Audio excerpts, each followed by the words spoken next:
भगवान श्री कृष्ण को नमस्कार करते हुए आप सभी का अनंत एकेडमी ऑफ मैथमेटिक्स में स्वागत है।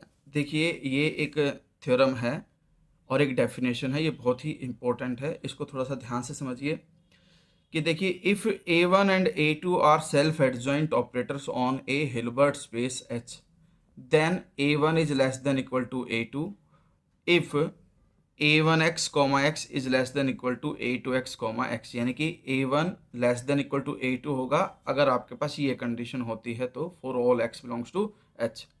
अब ये हम प्रूफ करेंगे कि भाई इन्होंने कहा है कि the real bench space of all self adjoint operators on h is a partially ordered set whose linear structure and order structure are related by the following properties। ये दो प्रॉपर्टीज हैं। a1 is less than equal to a2, then a1 plus a is less than equal to a2 plus a for every a। और second है if a1 is less than equal to a2 and alpha is greater than equal to 0, then a alpha a1 less than equal to alpha a2। अब ये किस तरह से proof होगा और इसकी स्टेटमेंट दोबारा कैसे आ सकती है वो भी आप समझ लीजिए। जैसे कि ये स्टेटमेंट इस तरह से भी आ सकती है कि the real bench space of all self adjoint operators on H is a partially ordered set. तो पहले तो हम यही वेरीफाई करेंगे कि पार्शियली ऑर्डर्ड सेट क्या होता है और उसको कैसे शो करेंगे। Whose linear structure and order structure are related by the following property. फिर इन दोनों प्रॉपर्टीज को भी सेटिस्फाई करेंगे।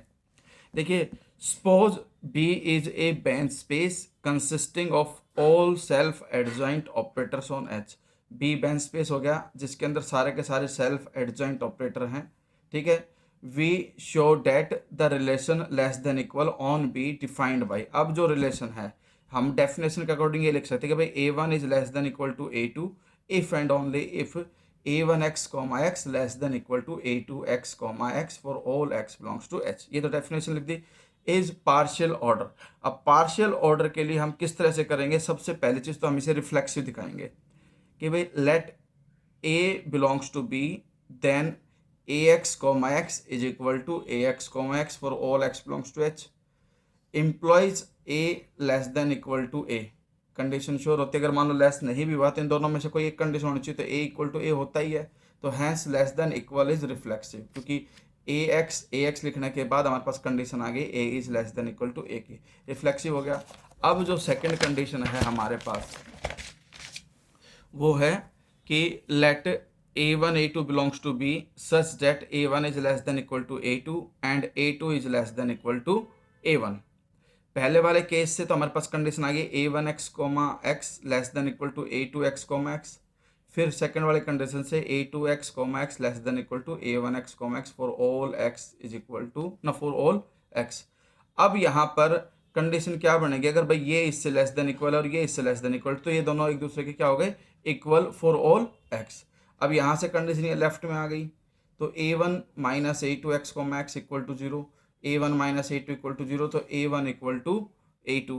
यानी कि हमारे पास अब जो कंडीशन बनी वो एंटी सिमेट्री की बनेगी कि therefore the relation less than equal is anti symmetric, क्योंकि अगर a less than equal to a2 हुआ और a2 less than equal to a1 हुआ तो दोनों इक्वल ही हो गए, जबकि सिमेट्रिक में वो लेस देन वाली कंडीशन भी होल्ड होती है। लेकिन इसमें क्या है कि सिर्फ इक्वलिटी का केस आ गया, तो इसलिए सिर्फ हम इसको क्या कहेंगे? एंटी सिमेट्रिक, सिमेट्रिक नहीं कहेंगे। फिर a1 a2 a3 belongs to b such that a1 is less than equal to a2 and a2 is less than equal to a3। तो इस कंडीशन से तो हमारे पास ये कंडीशन आ गई भाई a1x comma x less than equal to a2x comma x, और इस वाली कंडीशन से a2 less than equal to a3 वाली कंडीशन से हमारे पास ये कंडीशन आ गई।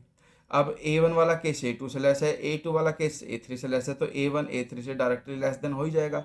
सिंपल, ये इससे लेस हो गया और ये कंडीशन है, तो by definition a1 is less than equal to a3। Thus the relation less than equal is transitive.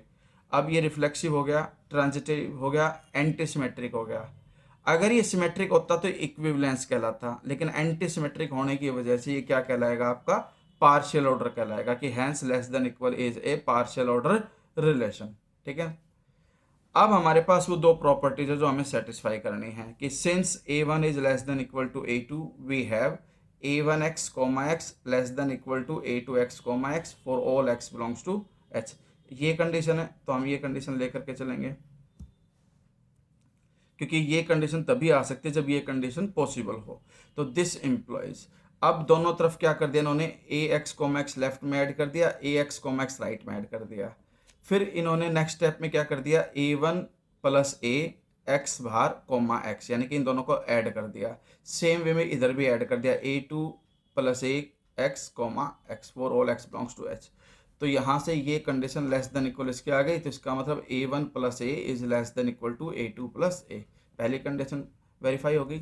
अब सेकंड प्रॉपर्टी जो है वो हम करेंगे कि भाई since a one is less than equal to a two, we have a one x comma x less than equal a two x comma x for all x belongs to H.